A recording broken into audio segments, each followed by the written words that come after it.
사도신경으로 우리의 신앙을 고백하겠습니다. 나는 전능하신 아버지 하나님, 천지의 창조주를 믿습니다. 나는 그의 유일하신 아들, 우리 주 예수 그리스도를 믿습니다. 그는 성령으로 잉태되어 동정녀 마리아에게서 나시고 본디오 빌라도에게 고난을 받아 십자가에 못 박혀 죽으시고 장사된 지 사흘 만에 죽은 자 가운데서 다시 살아나셨으며 하늘에 오르시어 전능하신 아버지 하나님 우편에 앉아 계시다가 거기로부터 살아있는 자와 죽은 자를 심판하러 오십니다.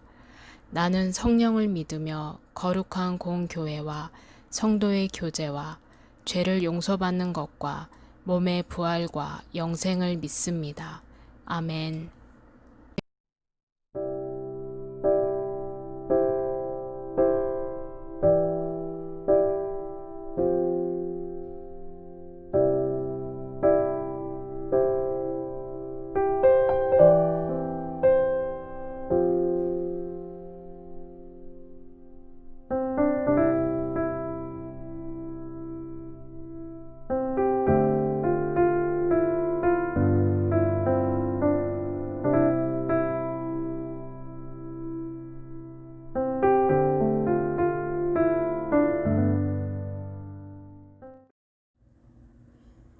오늘 우리에게 주시는 하나님의 말씀은 디모데전서 6장 3절에서 10절 말씀입니다. 디모데전서 6장 3절에서 10절 말씀입니다. 함께 말씀을 찾아 읽도록 하겠습니다. 누구든지 다른 교리를 가르치며 우리 주 예수 그리스도의 건전한 말씀과 경건에 부합되는 교훈을 따르지 않으면 그는 이미 교만해져서 아무것도 알지 못하면서 논쟁과 말다툼을 일삼는 병이 든 사람입니다. 그런 데서 시기와 분쟁과 비방과 악한 의심이 생깁니다. 그리고 마음이 썩고 진리를 잃어서 경건을 이득의 수단으로 생각하는 사람 사이에 끊임없는 알력이 생깁니다. 자족할 줄 아는 사람에게는 경건은 큰 이득을 줍니다. 우리는 아무것도 세상에 가지고 오지 않았으므로 아무것도 가지고 떠나갈 수 없습니다. 우리는 먹을 것과 입을 것이 있으면 그것으로 만족해야 할 것입니다. 그러나 부자가 되기를 원하는 사람은 유혹과 올무와 여러 가지 어리석고도 해로운 욕심에 떨어집니다. 이런 것들은 사람을 파멸과 멸망에 빠뜨립니다. 돈을 사랑하는 것이 모든 악의 뿌리입니다.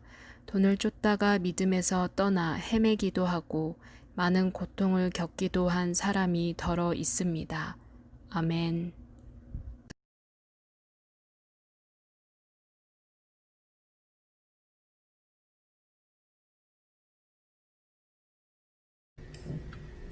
샬롬, 여러분 이번 한 주 어떻게 보내셨나요?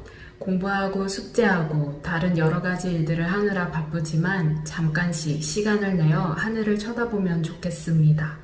하늘을 보며 다양한 파란색을 느껴보고 주변 소리에 귀를 기울여 여물어가는 여름의 변화를 알아보는 시간을 가졌으면 좋겠습니다. 오늘 말씀은 디모데 전서입니다. 디모데 전서는 바울이 디모데에게 보낸 편지입니다. 성경을 보면 디모데 전서 바로 다음에 디모데 후서가 있는데 이것도 바울이 디모데에게 보낸 편지입니다. 순서에 따라 전서, 후서라고 표현을 한 것입니다. 디모데 전서가 바울이 디모데에게 보낸 편지라는 것을 어떻게 알 수 있는지 우리 디모데 전서 1장 1절에서 2절 말씀을 함께 찾아볼까요? 디모데 전서 1장 1절에서 2절입니다. 네, 찾았으면 같이 읽어보도록 하겠습니다. 우리의 구주이신 하나님과 우리의 소망이신 그리스도 예수의 명령으로 그리스도 예수의 사도가 된 나 바울이 믿음 안에서 나의 참 아들이 된 디모데에게 이 편지를 씁니다. 하나님 아버지와 우리 주 그리스도 예수께서 내려주시는 은혜와 자비와 평화가 그대에게 있기를 바랍니다. 여러분, 바울이 누구인가요? 바울은 우리가 매주 읽고 있는 사도행전에서 처음으로 나온 인물로 예수님의 죽음과 부활을 증언하는 그리스도인들을 쫓아가 박해하고 옥에 가두려 했던 유대인입니다.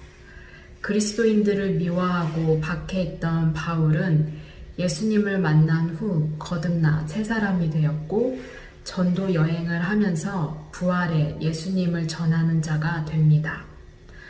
예수님을 전한 곳에 바울은 믿음의 공동체를, 즉 교회를 세우고 또 다른 곳으로 전도를 위해 떠났습니다.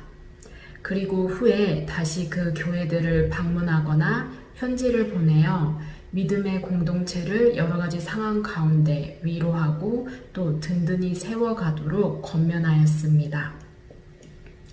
이런 바울의 편지를 받은 디모데라는 사람은 누구일까요? 디모데는 우리가 아까 읽은 디모데전서 1장 2절에서 알 수 있듯이 바울이 믿음 안에서 나의 참 아들이 된 사람이라고 하고 있습니다. 디모데도 성경 말씀 중 사도행전에 처음 나오는데 사도행전 16장 1절에서 2절을 보면 이렇게 나와 있습니다. 제가 읽어보도록 하겠습니다. 바울은 더베와 루스드라에도 갔다. 거기에는 디모데라는 제자가 있었는데 그의 어머니는 신앙이 돈독한 유대 여자이고 아버지는 그리스 사람이었다. 디모데는 루스드라와 이고니온에 있는 신도들에게 호평받는 사람이었다. 디모데는 바울의 제자로 바울이 전도 여행을 두 번째로 시작할 때 함께 동행한 사람입니다. 디모데는 바울과 함께 삶과 생활을 공유한 제자로 그리스도인으로서의 바울의 삶을 옆에서 보고 배웠을 것입니다.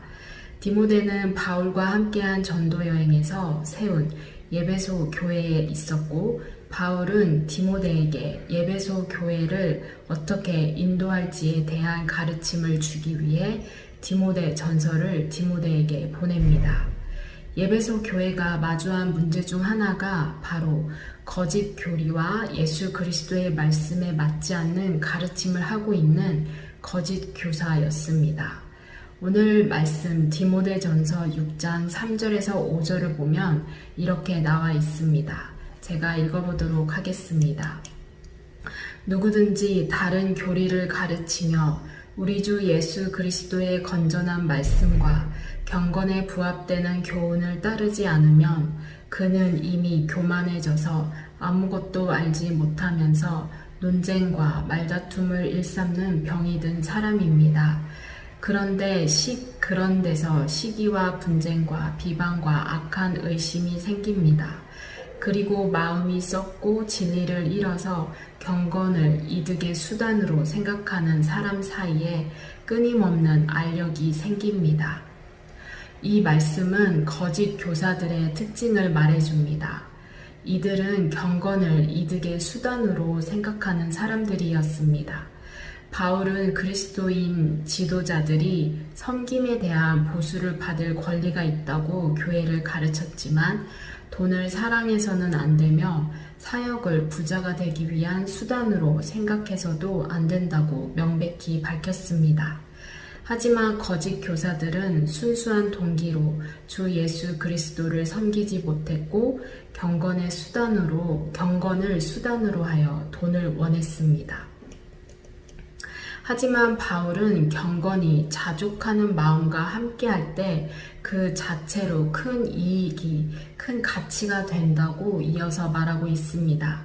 그것에 대한 이유를 디모데전서 6장 6절에서 8절에서 이야기합니다. 우리 같이 디모데전서 6장 6절에서 8절을 읽어볼까요? 디모데전서 6장 6절에서 8절입니다. 같이 읽어보도록 하겠습니다. 자족할 줄 아는 사람에게는 경건은 큰 이득을 줍니다. 우리는 아무것도 세상에 가지고 오지 않았으므로 아무것도 가지고 떠나갈 수 없습니다. 우리는 먹을 것과 입을 것이 있으면 그것으로 만족해야 할 것입니다. 인간 누구나 태어나면 죽듯이 태어날 때 아무것도 가지고 오지 않은 것처럼 죽을 때도 아무것도 가지고 가지 않습니다. 돈이라는 것도 또한 영원하지 못하다는 것입니다. 돈을 추구하며 살아간 결과는 순간일 뿐만 아니라 영원하지 못할 돈에 소망을 두어 결국에 가서는 믿음과 복음에서 떠나버려 자기 자신에게 큰 고통을 주기 때문입니다. 그럼 돈은 나쁜 것일까요? 그렇지 않습니다. 가진 것에 자족하는 마음과 태도를 지니면 그것이 바로 경건 생활인 것입니다. 자족은 스스로 자, 족하다, 만족하다 족으로 이루어진 한자어로 스스로 넉넉함을 느낌 또는 스스로 만족하게 여김이라는 뜻입니다. 오늘 말씀이 말하는 자족은 부를 추구하는 것이 아니라 먹을 것과 입을 것으로 만족하는 것을 의미합니다. 삶의 필수적인 것들로 만족하고 하나님께 감사할 줄 아는 마음과 태도가 경건이라는 것입니다. 그런데 바울은 어떻게 돈에 대해 자족하는 삶이 경건에 큰 이득이 된다고 말할 수 있었을까요? 바울은 가난과 부를 다 경험해 본 사람입니다. 바울은 좋은 명문 집안에서 태어나 살았고 선교 여행 과정 중에서 스스로 돈을 벌어가며 여행을 했기에 경제적, 육체적 어려움을 겪었습니다. 이러한 바울은 빌립보서 4장 11절에서 13절에 이렇게 말합니다. 내가 궁핍해서 이렇게 말하는 것이 아닙니다. 나는 어떤 처지에서도 스스로 만족하는 법을 배웠습니다. 나는 비천하게 살 줄도 알고 풍족하게 살 줄도 압니다. 배부르거나 굶주리거나 풍족하거나 궁핍하거나 그 어떤 경우에도 적응할 수 있는 비결을 배웠습니다. 나에게 능력을 주시는 분 안에서 나는 모든 것을 할 수 있습니다. 바울은 환경이 그에게 좋았기 때문에 자족하는 것을 배운 것이 아니다라고 말하고 있습니다. 바울의 자족은 자신의 임무를 수행할 수 있는 그의 능력을 부인하고 전능하신 하나님께 온전히 의존하는 믿음이 필요함을 말하는 것입니다. 커다란 유익이 있는 자족은 세상적인 부에서 안전함을 찾는 것이 아니라 하나님 안에서 안전함을 찾는 것이라는 말입니다. 코로나19를 통해서 우리가 오늘 말씀을 같이 생각해 보아도 좋을 것 같습니다. 코로나 앞에 우리가 의지할 수 있는 것은 무엇인가요? 코로나19 전에는 돈이면 다 된다라는 생각이 만연하였습니다. 그런데 코로나19 앞에 물질과 인간의 능력의 한계와 유한성을 보게 되었습니다. 우리가 이 시간 지금까지 추구해온 것들이 무엇인지 돌아보며 다시 마음을 영원한 소망이신 하나님께로 돌리고 우리에게 주신 물질적, 영적, 정신적, 육체적 은혜를 감사하며 살아갔으면 좋겠습니다. 경건은 우리의 삶으로도 보여지는 것입니다. 함께 기도하겠습니다. 하나님 아버지, 지금까지 저희들에게 부어주신 물질적, 영적, 정신적, 육체적 은혜를 감사드립니다. 돈에 대한 자족의 마음과 태도보다는 더 많은 것을 찾고 쫓아간 것을 용서하여 주시옵소서. 저희들의 삶이 주님을 의지하고 주님의 말씀을 따를 수 있도록 용기와 담대한 믿음을 더하여 주시옵소서. 감사드리며 예수님 이름으로 기도드립니다. 아멘.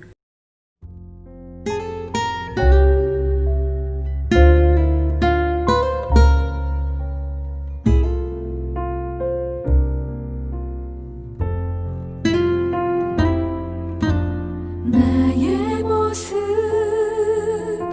나의 소유, 주님 앞에 모두 드립니다. 모든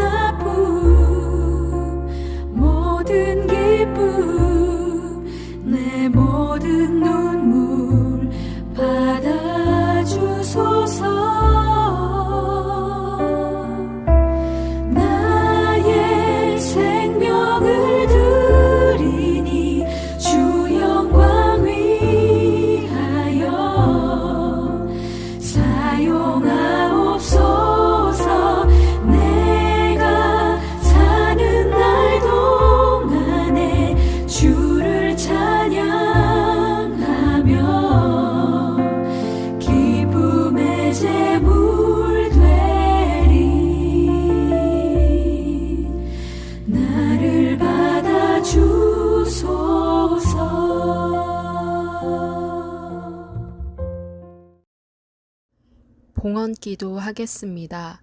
좋으신 하나님, 이 시간 저희들의 정성을 모아 하나님께 헌금을 드립니다. 우리가 가진 모든 것은 주님의 것이며 주님께서 허락하신 것입니다.